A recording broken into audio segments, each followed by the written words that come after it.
Admit all. Let's let everybody in. Admit all. Welcome, everyone. Hi, welcome. Thanks so much for coming. Hello. Thanks so much for coming. Hi, everyone. Hey, welcome. Hi. Hi. Can everyone hear? Thumbs up. Awesome, awesome, awesome. Hello and welcome to Zenful Conversations.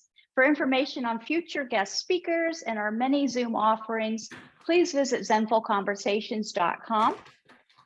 My name is Jen Brown, and I'm your host. We're here today with our guest speakers. We have two guest speakers this time, Chef Judi and vegan expert Lori Rodgers. Ladies, thank you for being with us today. Oh, Thanks for thank you having so us. much for having us. We're really excited to be with everybody and get ready for the big holiday. Yeah. How fun, how fun. I'm really excited about it. Let me just share a little bit about these ladies with everybody. A little bit about Chef Judi and Lori Rodgers. Judi is a sought after restaurant consultant, a TV chef that she makes guest appearances, and is a freelance culinary editor, spa editor, and luxury travel editor for several publications. Her personal passions are culinary travel to exotic places and holiday cooking in her home for huge gatherings of friends and relatives. Judi's also the author of the popular cookbook, Reflections and Recipes of Chef Judi. Lori's cooking has been her passion from the time she was old enough to open up the refrigerator door. She loved experimenting with combinations of whatever they just happened to have on hand. Vegan-friendly cooking, which is Lori's business, specializes in vegan and plant-based cooking. And Lori says that what you choose to eat and not to eat is a very personal choice. Anyone who is interested in including more plant-based meals into their diet, she just can't wait to show you how to prepare delicious, healthy meals in a snap. Lori is also the vegan expert at mycookingmagazine.com, which is a national online food and lifestyle magazine. And we are thrilled to have you both here today with us. Thank you. Thrilled to be here. Again, So thank you excited. again. Information on how to connect with these lovely ladies directly will be shared at the end of the conversation, as well as in the follow-up email tomorrow afternoon with whatever other information we gather from tonight. So thank you again, ladies. Anything you want to say just to start us off, or do you want me to ask questions of the audience or me, or how do you want to roll it out? You got something you're itching to say? Well, I'm going to be talking all about the traditional, the turkey side of it, and the sides, and in the more traditional cooking and eating style. And then, of course, Lori's going to give us some great twists on how to make it vegan or plant-based. I met Lori, ironically, Lori and I used to get our hair done together. And that's how we got to know each other. Looking good, Lori. And through the course of a couple years, Lori was changing careers, and I had mycookingmagazine.com, and she was the perfect person to come join our team. And her articles are just wonderful and give you a really easy and creative way. If you want to just, even if you're only going to incorporate eating plant-based 1 or 2 days a week, it's a great way to start out.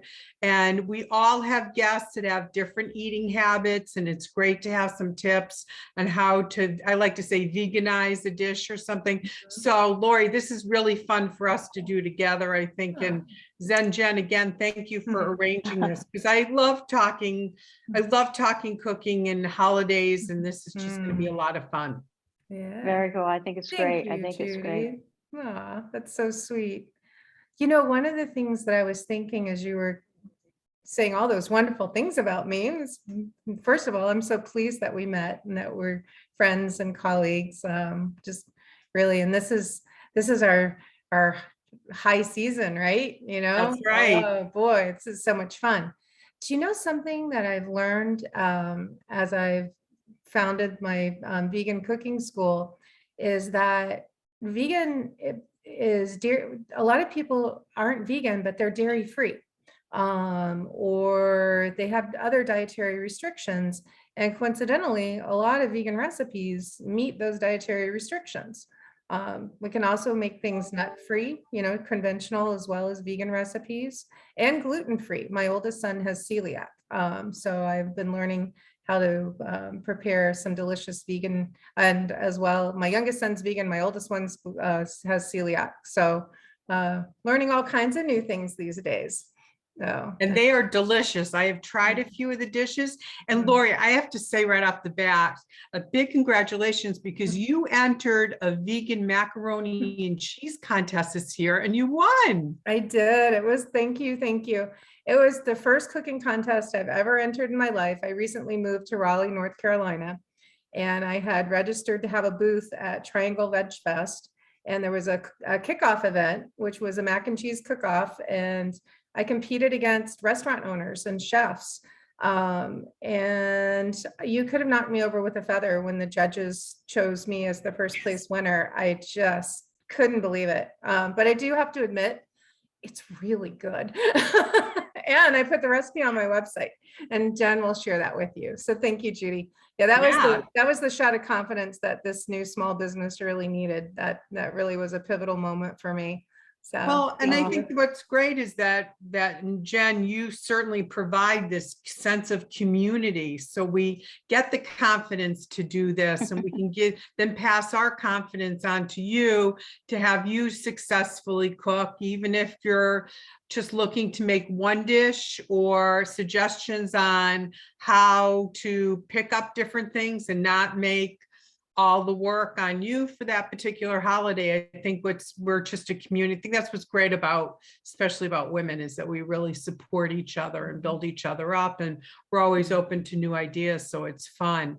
I have some turkey tips to talk about, but I want to put it out to everybody. Do you have questions right now that you want to ask? Yeah. Specifically? Does anybody have a question?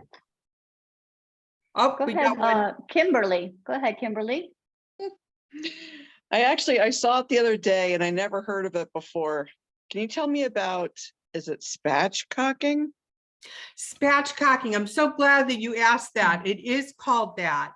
And what that Get me censored. Your guys are going to get me censored. spatchcock. Basically what it is, and here's what I really recommend for you, Kimberly. If you're interested in trying it, that you go to your butcher, plan it out ahead of time, have them spatchcock the turkey. I've done it before and it is a mess. I'm going to tell you the truth. When I was in culinary school at Johnson & Wales, I paid a guy in my class, we had to debone a turkey. Can you imagine? It's hard enough for chicken. We had to debone a turkey as part of our grade. So I paid him $20 and he actually deboned my turkey for me. So, and I got like a 90 something on it. So it really worked out. But spatchcocking basically is what you're doing is you're taking out that backbone. So you're getting it into two pieces that are going to lay flat on your baking surface. You're not going to use a roasting pan. You're going to use just a small lip of a pan, a big pan, and it's going to roast that way. So it really is delicious. It's if you've ever heard of the terms of in restaurants of chicken on a brick, under a brick, that's a lot how that basically that chicken has been spatchcocked. They've taken out the backbone, then it's pressed, the two separate sides are pressed down, and you could even cut it into quarters if you wanted. It's certainly going to cook a lot less time, and as long as you're careful and you always have your oven thermometer, very important, to make sure that it'll stay moist and juicy. That's the key. You want to pull it out when it's about 161, 162 degrees, because when it rests, it's going to get up to 165, which is the ideal temperature. But the best way, I always tell everybody this: don't try something new if you're having guests for the holiday.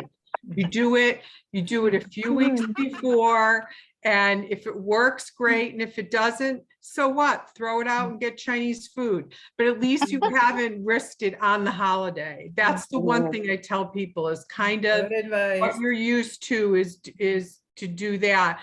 but spatchcock, and you can look online because there's a couple years ago, Bon Appetit magazine featured it as one of the cooking types. It was on the cover, and they did a really great walk you through of everything. But you really have to make sure that you have the right boning knives and you have the right, instruments to really make it come out good.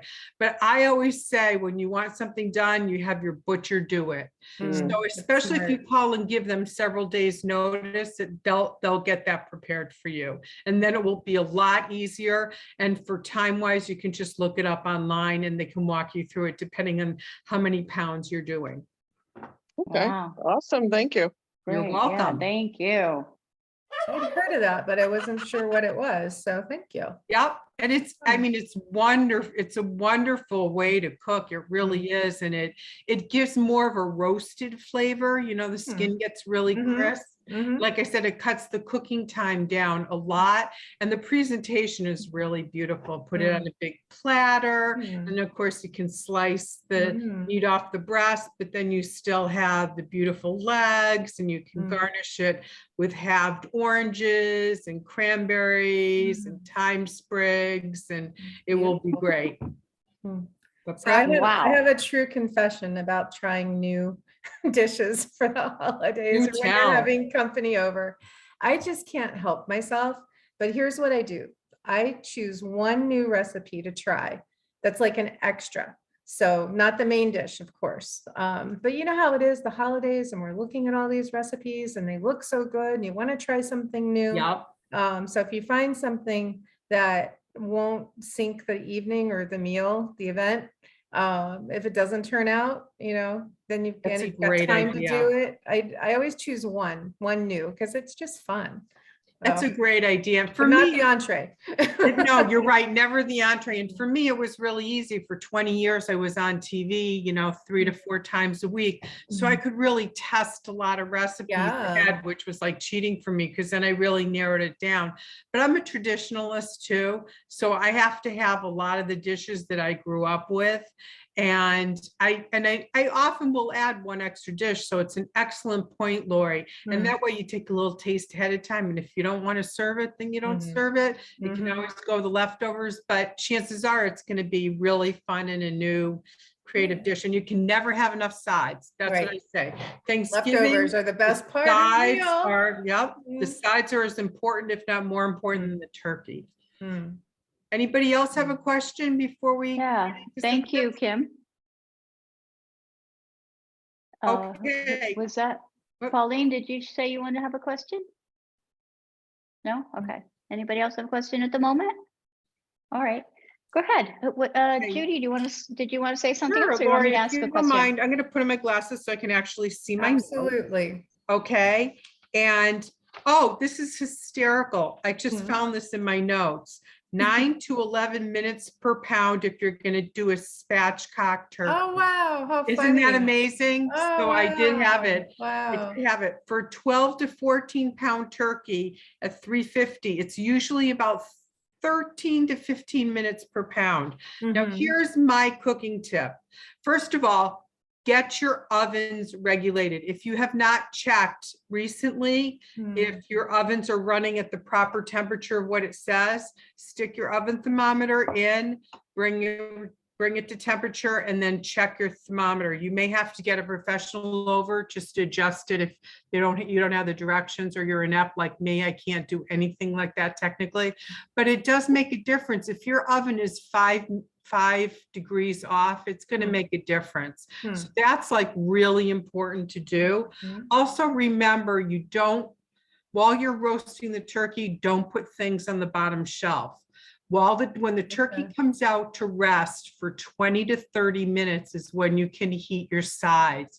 I'm really fortunate because I have a warming drawer and I have a second oven, but there were times I had 30 people for Thanksgiving dinner with one oven before I renovated my kitchen. So it can be done, but you're going to screw up the oven temperature, especially towards the end. A couple different ways you can start out by preheating your oven to 425 degrees.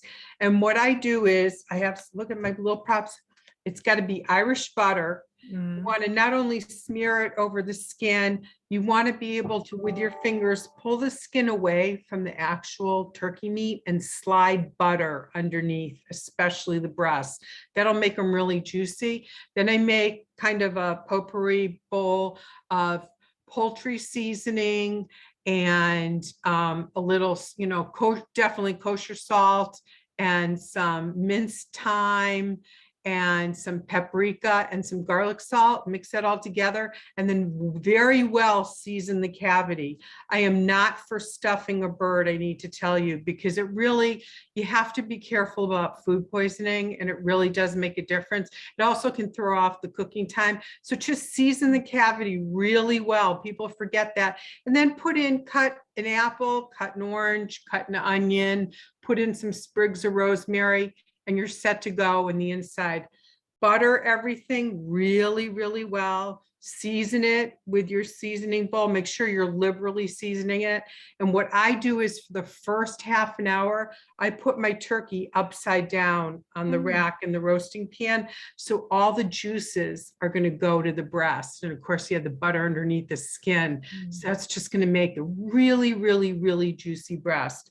When it's messy, to turn it back over. If you don't have the turkey tines to turn it over, you're going to take 2 clean dish towels and you're going to have to lift your bird and turn it back over. But then throw those dish towels in your washing machine, because you don't want to cross-contaminate, because you're using something the turkey's only been in the oven for 20 to 30 minutes, and you really, you have hours to go, and you just don't want to risk the chance of touching it again. So that's a really good cooking tip for you. Like I said before, 165 degrees is the ideal final temperature that you want. But once you pull a turkey or any type of roast out of the oven, while it's resting to redistribute the juices, that's when it's going to come up about 3 degrees or more. So give it a chance to rest. I usually let it out of the oven for about 10 minutes, and then I tent it with foil. Partway through my roasting process, I tent my turkey. After I've turned it right side up, I do a very loose tent for about 2 hours, and then I pull that off. Basting all along, it is really important. Even if you don't have a turkey baster, you can use just, a tablespoon, but do baste about every half an hour. Just remember the temperature is going to go down a couple degrees every time you open the oven. So you just want to incorporate that into your timing. For that, plan on 1 to 1.5 pounds of turkey per person. If you wanted people to have leftovers and you want midnight turkey sandwiches, even go towards 2 pounds. I always like a lot of leftovers, so I've been known to make 2 turkeys. So I have a second one that we can just cut up for sandwiches and people can take home. For thawing, if you're using a frozen turkey, and with turkeys being scarce this year, a lot of people are buying frozen turkeys. What you want to do is a frozen turkey needs 24 hours of thawing time for every 5 pounds of turkey. So I hope that helps a lot in making, you can make a chart. I have lists all over my house. So I have one in the back refrigerator, one in the front refrigerator, one on the wall by the oven. And, I'm always going to forget something, couple by the stove, but it just kind of reminds me. Now, a lot of people ask me about brining, to brine or not to brine. Let me, Karen has a question. I Oh, want to see if sorry, it Karen, related. come on in. No, just want to see if it relates to that. Go ahead, Karen. It does. If you're spatchcocking it and you're taking it or having the butcher do it, like you've got to do that now because they're going to have to defrost something. Exactly. So. Unless you're going to a place that you've ordered your fresh turkey, so it's not frozen. But you're absolutely right. They're going to have to spatchcock a thawed turkey. They can't do it frozen. Okay.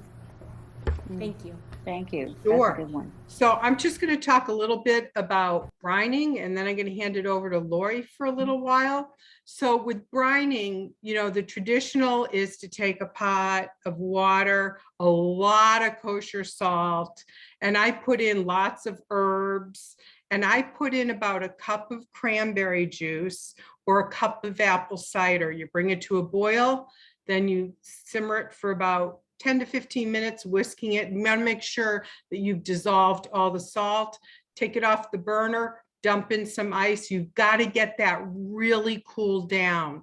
So that's something like you can even make your wet brine in the morning and you don't have to use it till later. But the problem with the wet brine is you have to have enough space in a refrigerator to keep your turkey brining for 24 to 48 hours in this huge amount of liquid. So it's often difficult. I mean, I know people that have used coolers and just keep packing them with ice.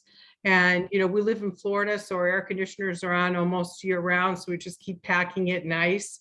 And, because you have to really watch the temperature. But a nice way to do a turkey is called a dry brine.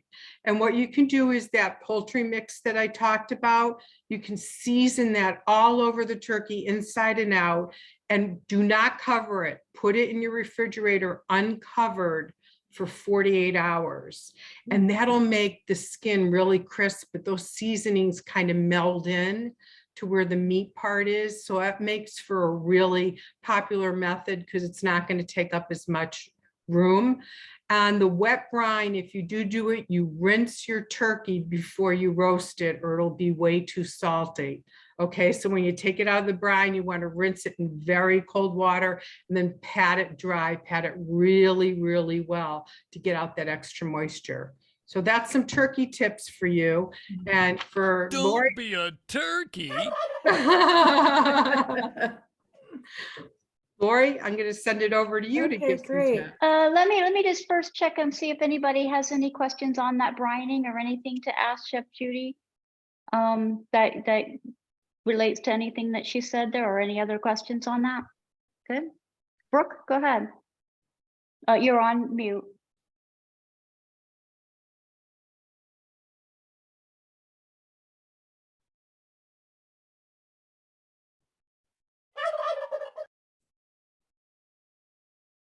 Still on mute. Yep, we can't hear you, Brooke. I'm sorry. It's usually on the bottom left. It corner. takes a minute Came up. on her. Okay. There you go. Yay. Hi, Brooke. Hi. Years ago, I did do the wet brining, but it was with a small turkey. Personally, I don't think it's worth it, especially with the trouble at the other end of rinsing it off. But because it was smaller and you get the heavy gauge plastic bag, it was small enough to fit into one of my vegetable or fruit produce drawers, Oh, great. Yeah, so if you want to try it, I recommend trying a smaller turkey, and you'll probably have room in that. But I'm really interested, probably not this year, or maybe more at Christmas. I'm going to try the dry rub type brining you're talking about. It sounds Great. really good. That's all. Great. I'm glad you're going to try it. Sounds good. And that's a great tip, Brooke. So Yeah. thank you. Vegan expert Lori Rodgers. Love it. Judi, every time I spend time with you, I learn more. I tell you, you're Thanks. just a wealth of information. Well, I am going to start us off with a holiday drink. I was at Publix. I'm in North Carolina, but they have Publix here. And I love this brand, Califia. I use their toasted coconut almond milk all the time, and they make a pumpkin spice coffee creamer this time of year. And I don't know if you can see this. This is holiday nog. And so you can spice it up if you want. I just poured some. This is a nice way to greet your plant-based or vegan guests, to give them a nice special holiday treat. So I've got a pretty glass. I don't know if you can see the swirls. Looks And then great. I'm going That to is great. top it with a little bit of this coconut whipped cream. And I've been able to find this in just about every grocery store now. It's wonderful how many plant-based options are available these days. My oldest son went vegan, oh gosh, it was probably 7 or 8 years ago, and there was not anywhere near the selection of products. So this is my favorite. There's another brand, I don't like it. This is the good one. So Delicious Cocoa Whip. So I'm just, if you don't mind.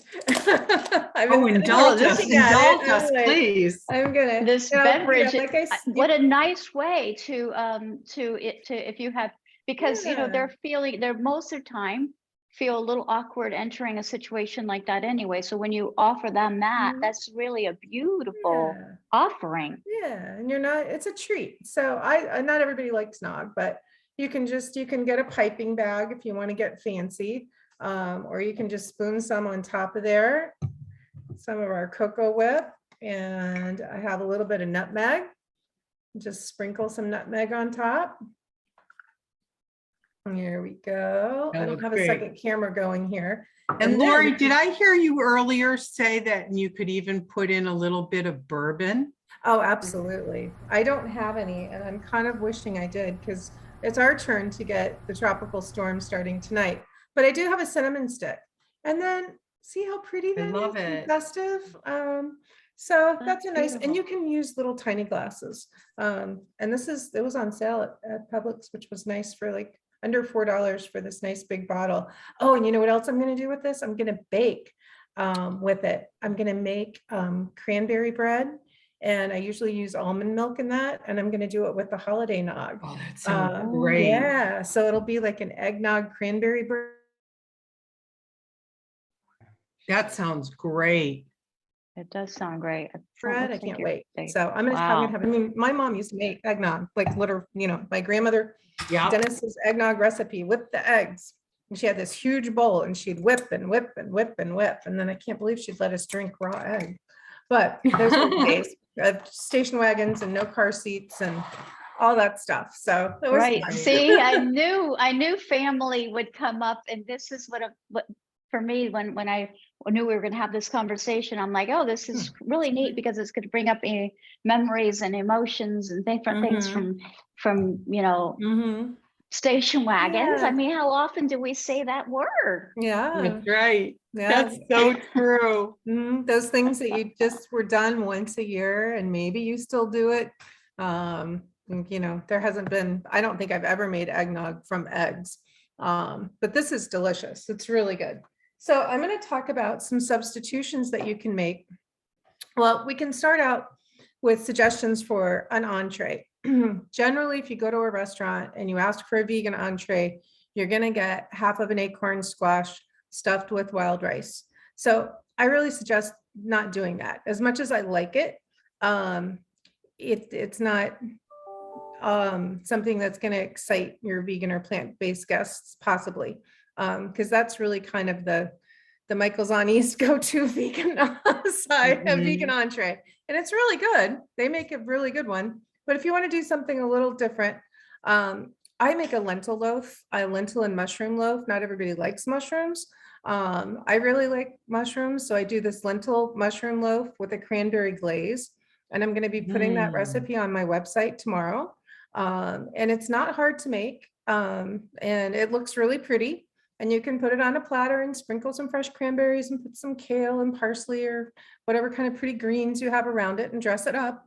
I also discovered this recipe for impossible meatloaf, and you use the impossible plant-based ground meat. I don't know what else to call it. It's baked meat, sounds bad. But I will tell you, it's the first time in 3 years that my kitchen has smelled like I was making my mom's meatloaf. Because I've been fully vegan for the last 3 years. I had a blended family for years. My mom lived with me. My older son, who was vegan, decided not to be vegan. My younger son decided to be vegan. Everybody ate something different. So now it's just my younger son and I. So we have a vegan home, but I'm vegan friendly. So anyway, this impossible meatloaf, it's amazing. It's so good. I mean, you could fool people with it very easily. So if you don't want to do a lentil loaf, I would suggest that. And that recipe is also on my website. And then really any side dish that you like to prepare can easily be made. I mean, if you have something that you don't know how to convert it into a plant-based or vegan, you'll have my contact info.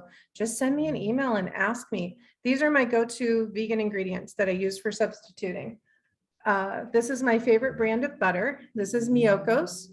And honestly, I love butter. I love cheese. I have not been vegan my whole life. I think this is as good or better than conventional butter. And Wow, Miyoko's, that's saying a lot. it's I so know. good. And she makes an unsalted. It's on sale this week at Whole Foods, $4.49 instead of $7.49. Wow. Box. So go get you some. These are some of my favorite vegan cheeses. This brand, Violife, this is a Parmesan. You like that? Yeah, isn't that good? That's in my award-winning mac and cheese. Well, no, wait a minute, not. This is, but I use this a lot. I'll show you the cheeses that are in my award-winning mac and cheese. I use also the Violife, their cream cheese. I put this on bagels in the morning, but I made the roux for the mac and cheese, and then I added cream cheese and, because why not, feta. The Violife feta is delicious. Great You idea. use can put feta it- in you your can- mac? Hmm? In the mac you used the Yeah, feta? yeah. The feta Wow. and the cream Great cheese. idea. Nice bite Yeah, to yeah, it. and that recipe is on the website. To elevate that recipe, because I'm competitive, their directions said it's very competitive, so get creative. So I spent several days thinking about what my favorite flavors are, and that's generally what I do when I'm coming up with a recipe. And it started thinking about pineapple and cream cheese. I don't know why, but I started thinking about pineapple and cream cheese, and I'm like, well, how's that going to work in mac and cheese? I didn't want it to be too sweet. So the feta gives it a little bit of a bite. And I grilled the pineapple, and I also grilled red onions. So the mac and cheese itself was fabulous, rich and creamy and delicious. But I wanted to take it up a little bit more. So I made a macadamia nut crust, and that did it. I won. Wow, It's sounds good. It's really fantastic. good. The ingredients are expensive, the macadamia nuts. I get them at Costco, but still. So let's. Yeah, every once in a while you need to pull that out of Yeah, your pocket. yeah, though. it was worth Right. it. And people are buying my mac and cheese. I'm figuring out how to sell it. I've already sold a couple of trays of it because it was on demand. And then I actually sold it in Asheville recently at a vegan festival. And we sold out. It's Great. good stuff. Congratulations. Thank you. Yes. Thank Yeah, that's so Lori. wonderful. That is so So I just want wonderful. to share a couple more of now on my website, under my blog, there's a list of some of my favorite vegan ingredients. I use a lot of coconut milk in baking. This is from Trader Joe's, the full fat coconut milk, to make a pie. Again, this is like, I was taking these ingredients out of my pantry and I was like, wow, coconut milk, nut butters, this is just a organic peanut butter from Kirkland. And I use a lot of cocoa powder. I make energy balls and I use unsweetened cocoa powder. That's also from Trader Joe's. Really great place to get your ingredients. And so I started thinking, I have got to make a peanut butter chocolate coconut pie, like a coconut, Ooh. think about peanut butter and chocolate as the bottom layer. And then Oh, like come on, you're coconut killing me cream. here. Yeah, like coconut cream. So that's going to be my Yeah. thank you guys for hosting this because it sparked my imagination. Mm, You mm. can make buttermilk very easily by using vinegar, and I like this Bragg's apple cider vinegar. If your recipe calls for half of a cup of plant-based milk, get your measuring cup out. I love the glass measuring cups. And if you only need a half a cup, use a 1 cup measurer. And first you put in a teaspoon of this, and then you add the plant-based milk to get up to that half cup measure. So you don't have extra liquid. I mean, a teaspoon's not going to make a huge difference, but that's the way you do it.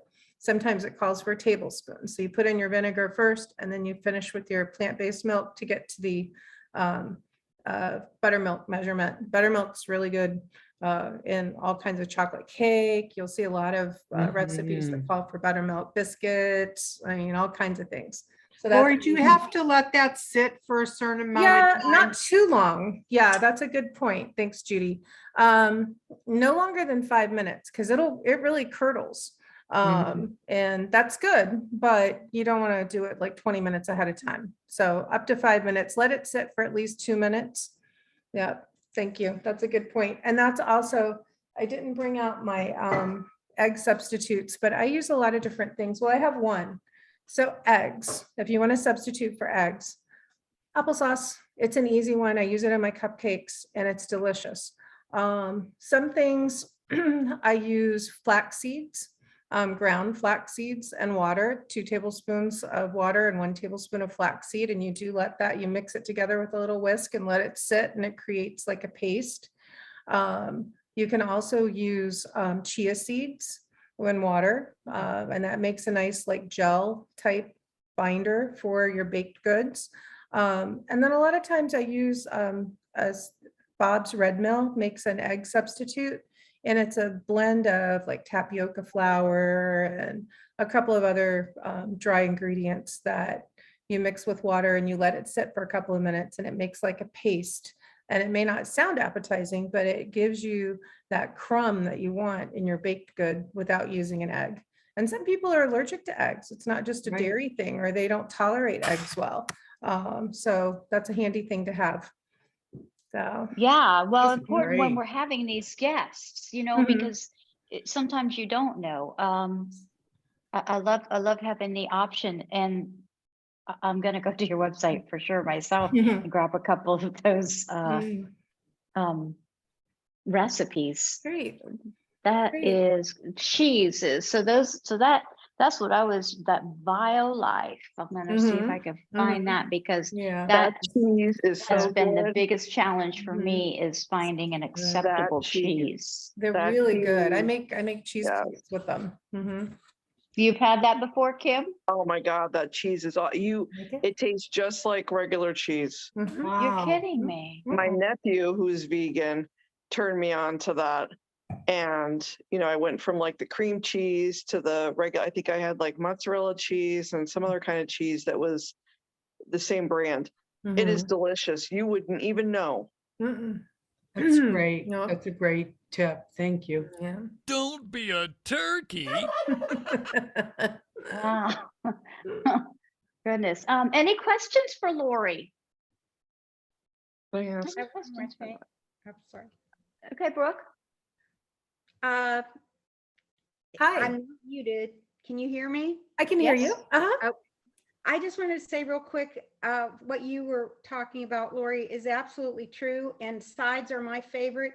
And just today, trying to think of recipes, I made spoon bread. And so that's a very basic and easy Americana type recipe. Mhm. To begin with, it's pretty much gluten-free if you're just using the cornmeal. Cornmeal. And then all Mhm. the things you just said, you can substitute your favorite plant milk, Yeah.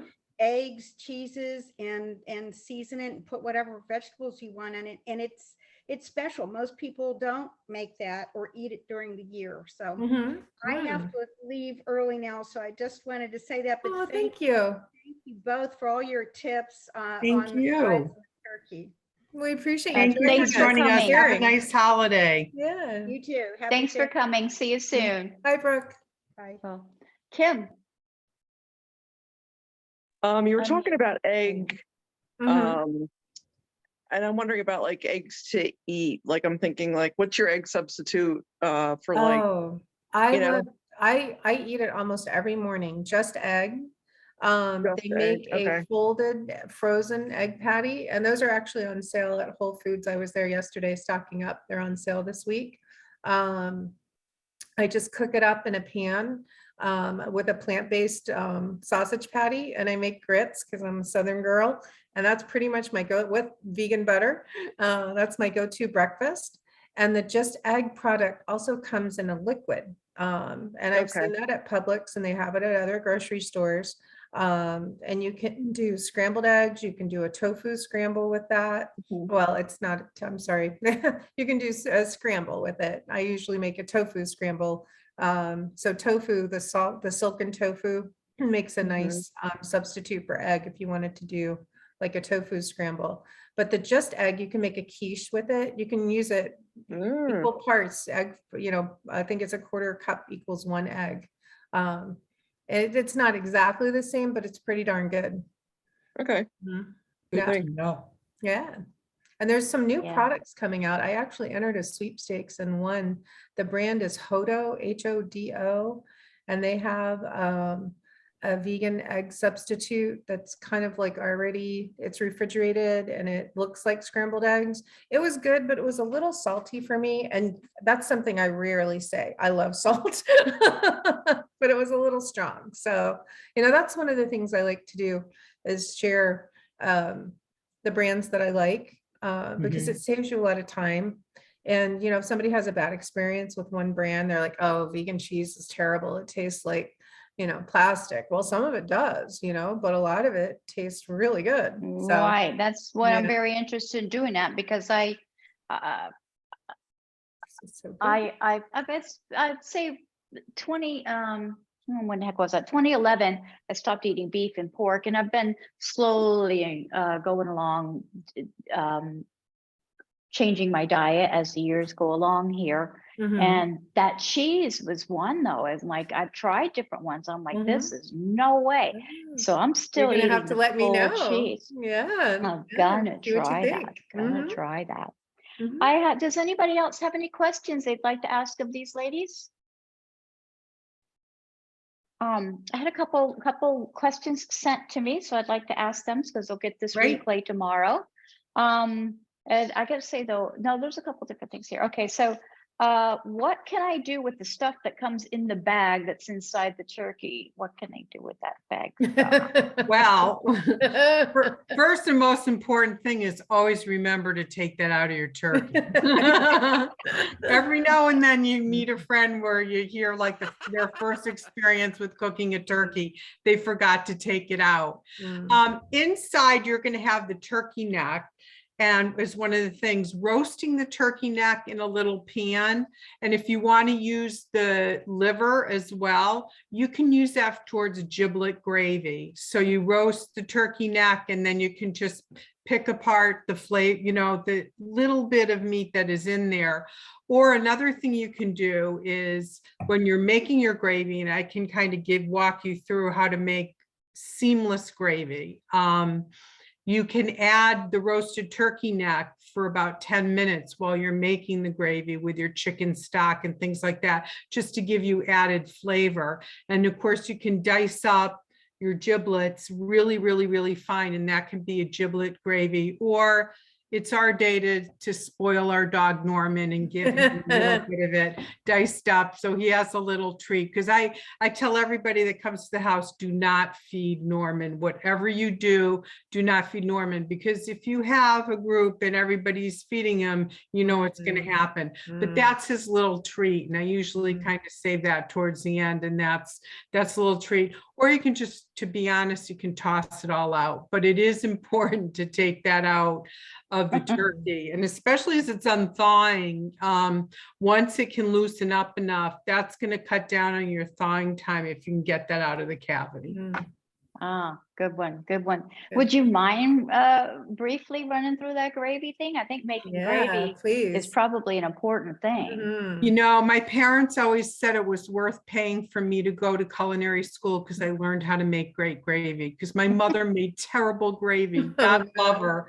It was always greasy.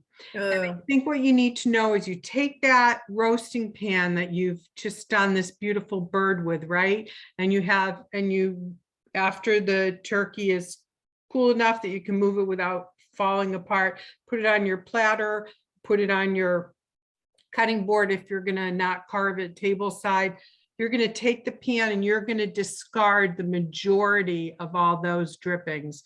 You're going to leave, I would say, if you're entertaining for about, I'd say for about 12 to 20 people, you're going to use about a cup of, at the very most, a cup of those drippings. Then what you're going to do is you're going to make sure you use your whisk. I brought my whisk. Whisk is so important. You're going to add, I usually add about 2 large containers of organic chicken stock, or chicken bone broth is really good, or turkey. If you can get the turkey bone broth, fantastic. They usually have it at Whole Foods. Again, it is expensive, but the richness of it, or if you make your own stock, that's even the best thing of all. Now, this is called Gravy Master. I think it's been on the market for probably 100 years. It used to come in this little like bizarre kind of jar, and they've changed the marketing. So you'll notice it's a little different. Just a little dab will do you. It'll give you a darker color in your gravy, but it also embodies a little depth of flavor. So you're going to, in the pan, you're going to scrape the bottom of your pan, constantly scraping, because you want to get, they call it the fond, all those good little crackling pieces that have dripped down from the turkey. That's what we want to get. And only remember a little bit, like I use like a half a cup of the drippings at best, because you don't, it's that fat that can separate and really break down the gravy. Now you can make a traditional roux, which is equal parts of melted butter and flour, and you whisk it in a pan, and it comes like a paste, almost like plaster of Paris, and you just keep whisking it and whisking it and whisking it. So you cook out the taste of the flour. It's going to need a minimum of 10 minutes to get rid of some of that chalky taste of flour. But Wonder of Flour is the new lifesaver. That way you don't have to make the roux. You can just get you're going to, obviously you're going to need 2 burners going if you have your roasting pan, and you're just going to start by whisking in a little bit of Wonder Flour at a time, starting in the corner of a pan. So it starts to get thick, then more liquid from the pan gets incorporated, and you can add some more, and you can add some more, and you keep going. If you need to, you can add some more gravy master, and then I always add a dash of light cream or half and half, and that just gives it even fuller flavor. But you want to definitely simmer it for about 10 minutes. If it breaks, and gravies do break, what I want you to do is I want you to immediately get it off the burner, get a different pan, only use part of what you have that broke, whisk in some more Wonder Flour and some hot stock, and that should bind it all together. But you just have to be patient and give it a lot of love, because to me, the gravy, I think the gravy is the best part of everything, because it can go on the mashed potatoes, on the stuffing. It's so yummy. And of course, you can make a vegetarian gravy by using vegetable stock, or even better than vegetable stock, I like mushroom stock, because I think it's a little richer flavor. And then I have a little trick. At the end, when you take your turkey out of the oven, I'll have some melted Irish butter, always Irish or French butter. And then I put a little Cointreau in the butter, and then I brush the turkey. Don't do it while it's in the oven, because Cointreau, any alcohol, has a high sugar content, and it's going to burn it, make it turn that, almost that blackish color. You don't want that. But you can also add a tablespoon of Cointreau into your gravy if you're looking for that orangey, bright flavor, just to kind of give it a little twist on the traditional gravy. It just kind of zests it up a little bit. And speaking of zest, you can always do a little orange zest on top of the turkey once you've brushed it with melted butter with a little Cointreau in it.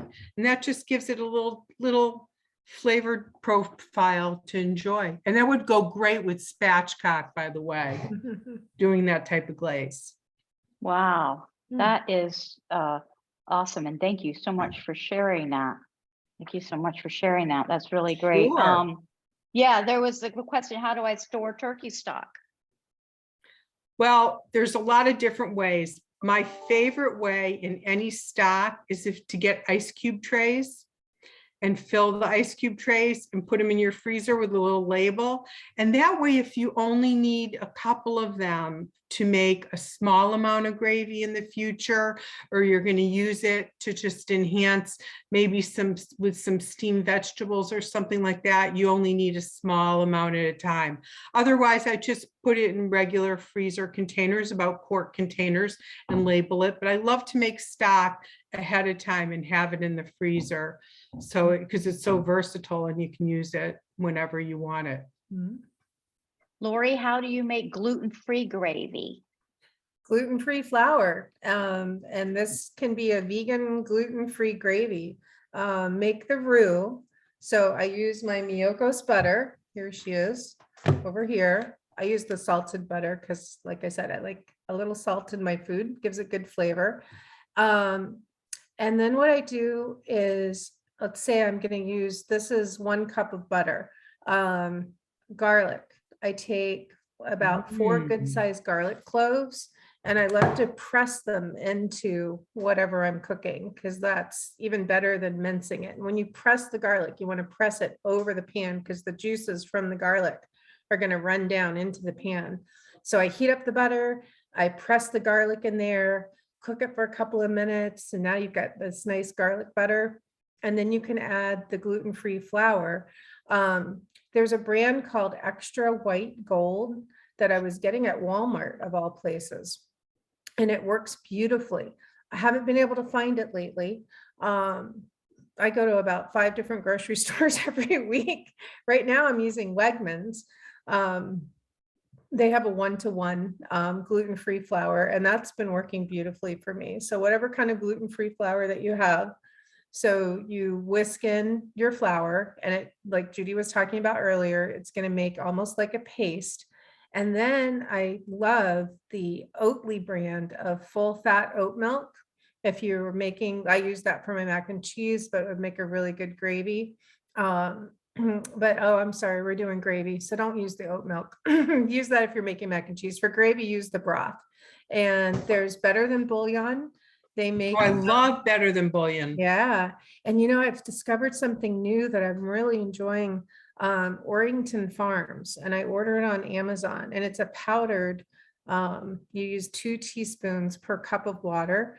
I just made a delicious wild rice and mushroom soup with that, and the flavor, it comes in a ham flavor. I made a split pea soup with that, and that the ham flavored, and it's all vegan, and they have a chicken flavor and they have a vegetable flavor. Orrington, ORRINGTON. I have it in my refrigerator. I can get up. It's right here. I'll show you. It's right Great. Wow. Well, you guys are really sharing quite a great bit of information. I really appreciate that. Yeah. Somebody Yeah. just wrote, I'm starving. I know. I downed all of my so this is the brand, and I get it Oh, on great. Amazon. I haven't found it in a store. It's reasonably priced, and it lasts a really long time. And you can see it's 2 teaspoons for 1 cup. So it's very easy, and you don't have to worry.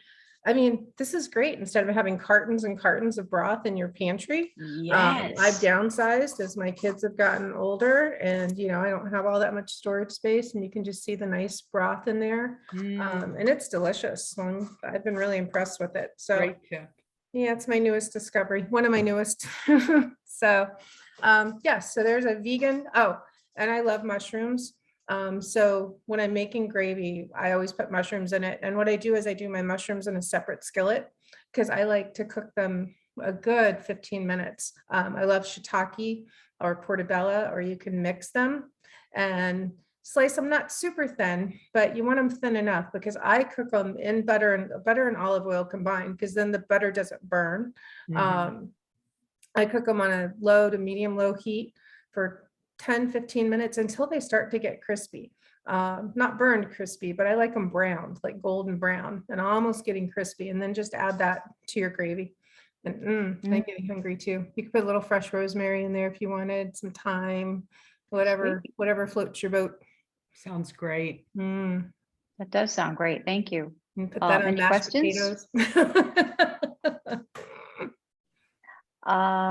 Thanksgiving desserts, that's what they want to hear about, Thanksgiving desserts. All I know is Mhm. I had an apple pie that Chef Judi made one time. Lucky you.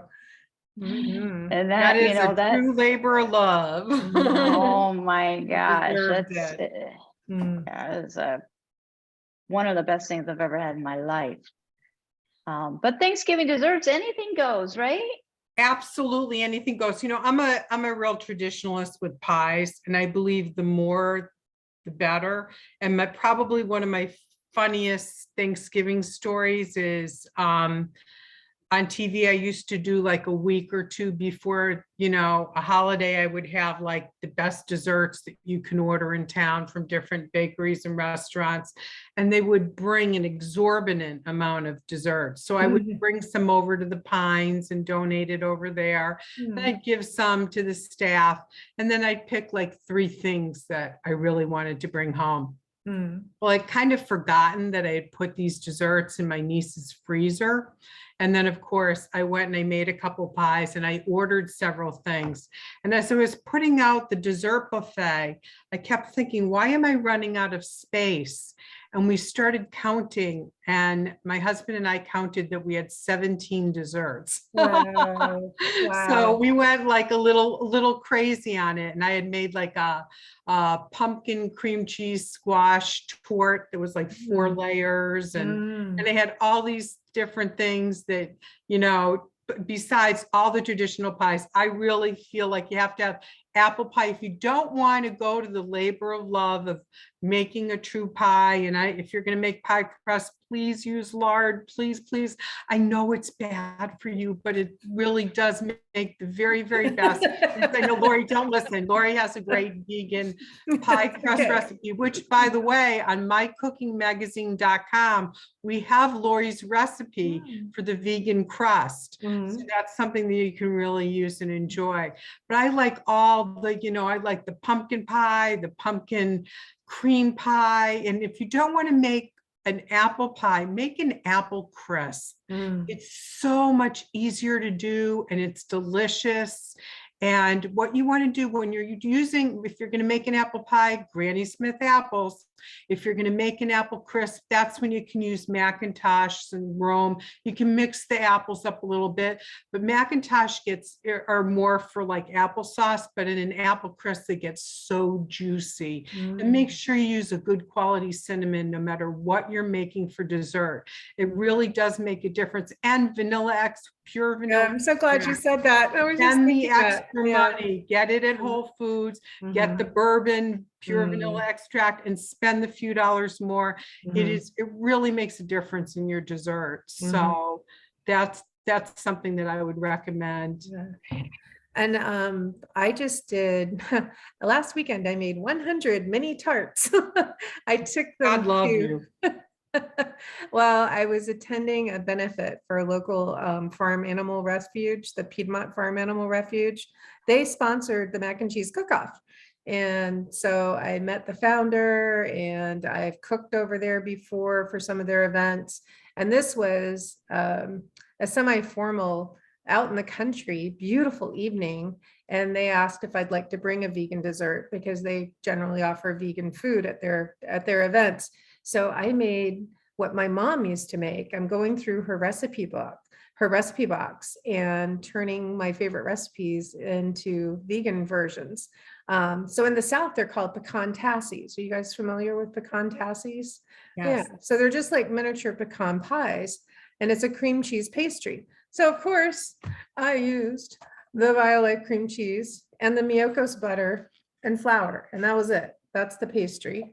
And then I really had to try a couple of different versions of the filling, because when I used, what I did was I used dark brown sugar, agave syrup, and maple syrup, a 1/4 cup of each.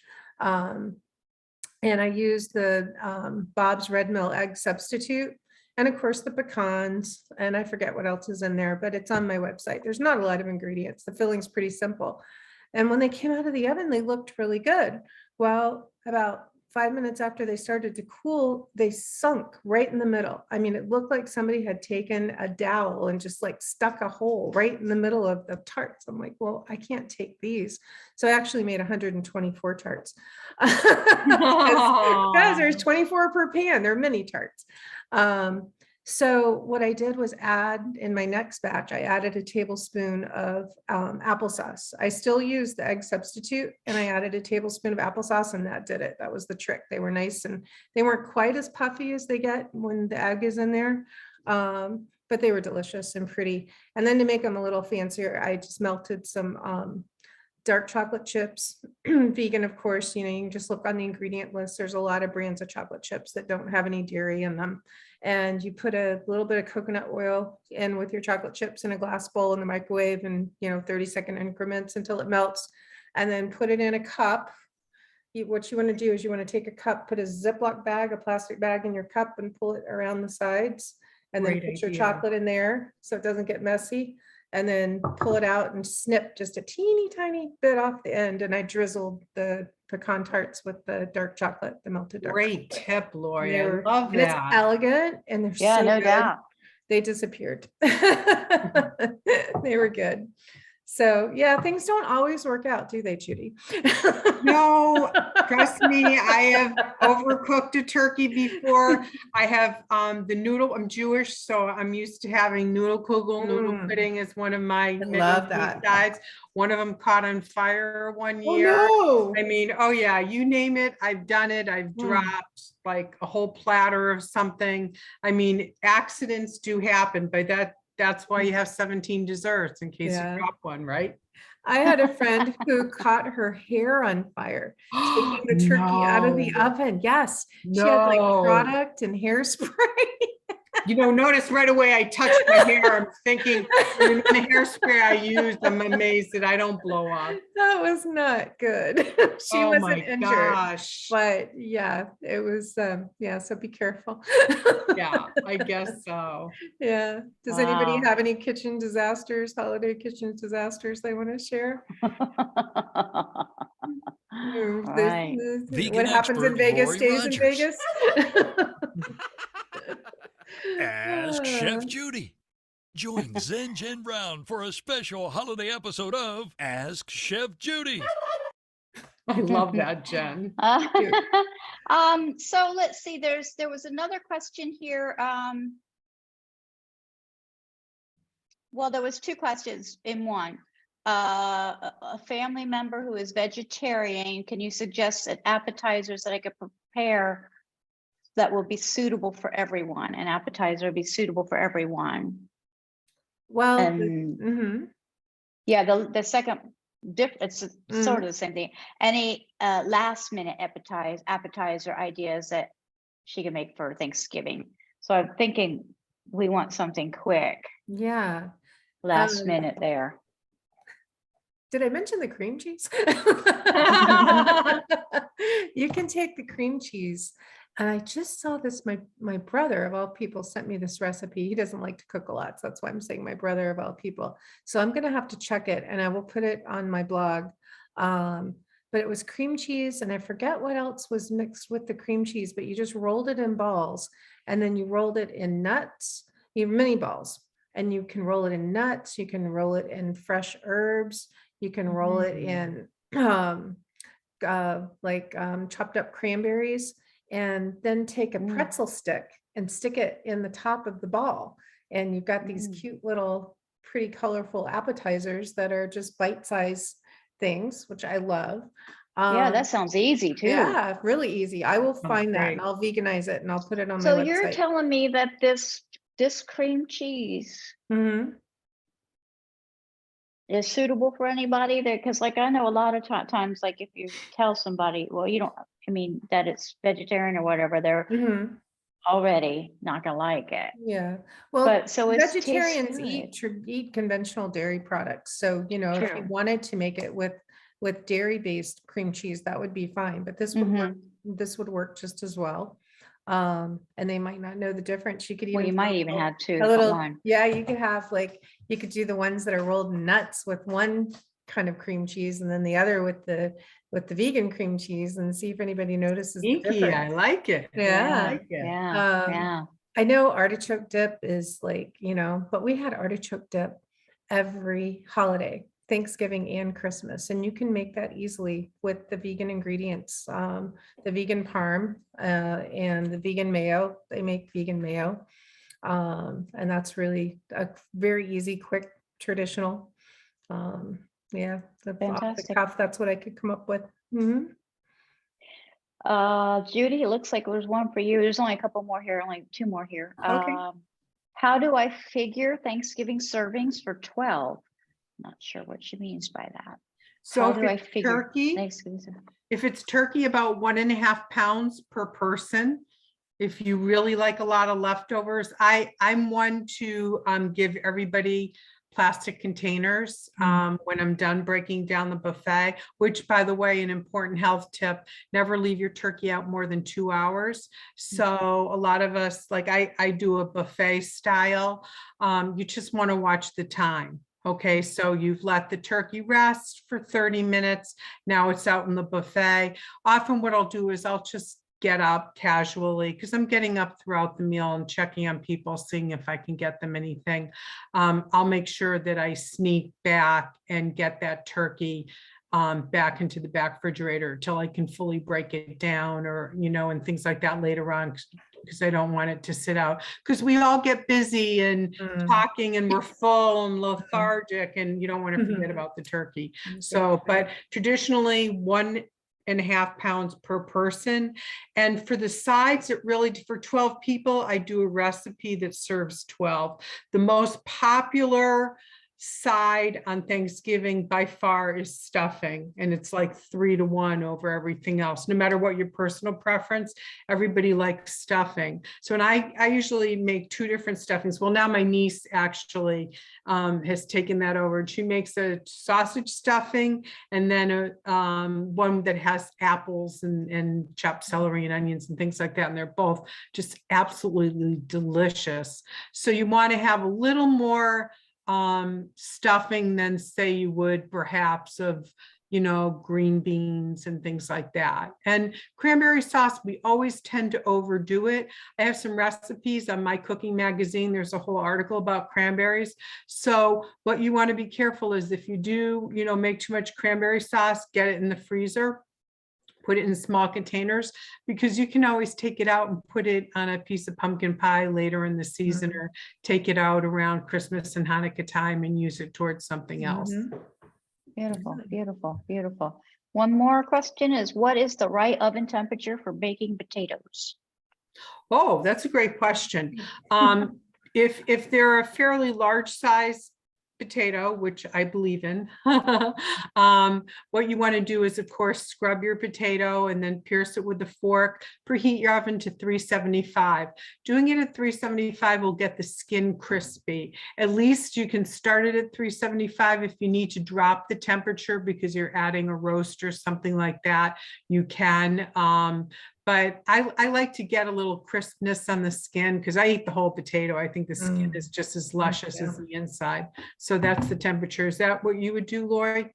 Yeah, I'm wondering, do you rub it with olive oil or anything before you bake it, or do you just scrub it and poke? I just scrub it and poke it. Poke it. But I do know Put it people in. that have rubbed it with olive oil or butter. I mean, that's, Mhm. I always laugh, because the old Outback way of, they would, soak them and scrub them and poke them and then roll them in butter and salt. Oh, gosh. God. And no Wow. matter what you think about the Outback, I have to say they make a really good baked potato. Yeah. I could make a Goodness meal out of a gracious. baked potato. I often do. Yeah. Definitely. Yeah. Kim says that stovetop and cranberry sauce in the can is her tradition. Okay. I'm right Okay. along with you. I'm right along with you. I probably will be going to Philippi Creek Oyster Bar for myself for Thanksgiving this year. Oh, Mm. Jen, I had a pre-tasting there. They invited my husband and I in Ooh. for a little pre-tasting. So we had a Thanksgiving meal 2 days ago. It was excellent. I have to Wow. tell you, I couldn't have done it better myself. Everything is Wow. homemade, homemade, homemade. And the turkey was so moist. Really, really awesome. Yeah. Awesome. Wow. Awesome. I miss Awesome. Yoder's pies. Oh, yeah. I of miss standing course. in line for the Yoder's pies. Some mornings it would be cold and a little drizzly out. Yep. And they bring you samples, and yeah, that's a Sarasota, Florida Beautiful. tradition I miss. I don't know if everybody's Definitely. from They sell Sarasota. 10,000 pies for Thanksgiving. Their coconut cream Holy is the smokes. best I've ever had. Oh, wow. Does anybody have any final questions before we say goodbye to these beautiful ladies? No, we're good? All right, ladies, do you have any final messages you'd like to share? Any final thoughts before we share your contact information? I think the most important thing for me is to just wish everybody a happy, fruitful Thanksgiving and holiday season. And remember, it really is about the people that you're Mhm. gathered around the table. Don't stress if Mhm. something's overcooked or you forgot something or whatever it may be. That's not the purpose of the holiday at all. The purpose is just to gather and to be able to share some form of a meal together, no matter what it is. I mean, I have friends that instead of, they have to go to their families for Thanksgiving, so they have like some friends over for breakfast and they have like, eggnog pancakes for breakfast. Mm. Laura, you can probably use your Ooh, holiday. yeah, meal that's a great recipe for that, idea. which is Yeah. nice, but you still get that Mhm. chance of gathering. Don't overstress yourself. Prep what you can ahead of time, cut Mhm. back. You're always going to kind of overdo, cut Mhm. back one or two things if you need to. Probably a great suggestion, and I have even been known to do this, is I'll order a couple things from restaurants that I know that they do really, Absolutely. really, really well, Mhm. especially desserts, because Mhm. it's such a commitment to that I'll order different things. I used to go to Geyer's Sausage Kitchen to get their sweet potato streusel, because I Mm. used to make it with eggnog, Lori, and do the whole Ooh, streusel topping and everything. oh So I boy, learned to that's just gonna be good. you bring your own dishes, work it out ahead of time with them that you bring your own dishes. Oh, They nice. fill it up in your dishes, so your table is right. Wow. You don't have any of the Ooh, and nobody throwaway knew. metal pans. Nobody knew, and it Mhm. works out just perfectly. It takes a lot of stress out. Yeah, that's a really good Wow, tip. Yeah, I that's agree. true. Not everything has to be made from scratch. And absolutely, you can order. In the past, I had a whole bunch of people over. I mean, many years ago, and my oldest son was only 6 months old. And I like cornbread dressing instead of stuffing, but I got the cornbread dressing and the gravy. I think it was from Morton's. Mm. But anywhere in your local area that has to go. Not everything has to be from scratch. Stovetop stuffing and a can of cranberry sauce works just fine because you don't want to be exhausted. You want to enjoy the time Right. with family, you can't get it back. So that's my wish to Well put. everybody is to enjoy that time with whomever you're gathering with, and the meal. But the time together is more valuable than the meal. So don't overdo it. Don't be so tired that your back hurts and your feet hurt and you're just too exhausted to really enjoy some quality time together. I agree. Vegan expert Lori Rodgers. I'll never love get that. tired of Chef Judi. that. Join Zen. Oh goodness, ladies. That can of cranberry sauce is Thanksgiving to me. Yeah. I love cranberry sauce, and when I was a kid, we didn't have the fresh. Nobody made the fresh one. It was those cans. Mhm. And I've always loved cranberry sauce, so I love enjoying it. But the Thanksgiving flavor comes from that can Mhm. of cranberry sauce. That's Mhm. really pretty cool. Chef Judy's website is mycookingmagazine.com. Lori's website is veganfriendlycooking.com. We'll send this information out tomorrow and more in the follow-up email, along with the link for replay. This will probably be tomorrow afternoon sometime. Please visit zenfulconversations.com to sign up for more of these conversations where you get to ask the questions. Everyone, thank you so very much for coming. Thank you, as always, for your great questions. And we'll see you next time. Lori, Chef Judi, thank you so very much. This was really Thank nice. you. Thank Wasn't this you. beautiful? I knew it'd be soothing for the soul Yeah. to have this today. So Thank thank you. you Well, you so were very wonderful much. to arrange this. So Yes, appreciative. thank you so much. Beautiful, beautiful, beautiful. Mhm. In gratitude, peace, and love. Ladies. Namaste. Namaste. Namaste. Mhm. Thank you, everyone. Thank you, everybody, for Namaste. joining us. Thank Nice you, meeting you. everybody. Happy holidays. Happy holidays. Bye. Bye. Bye.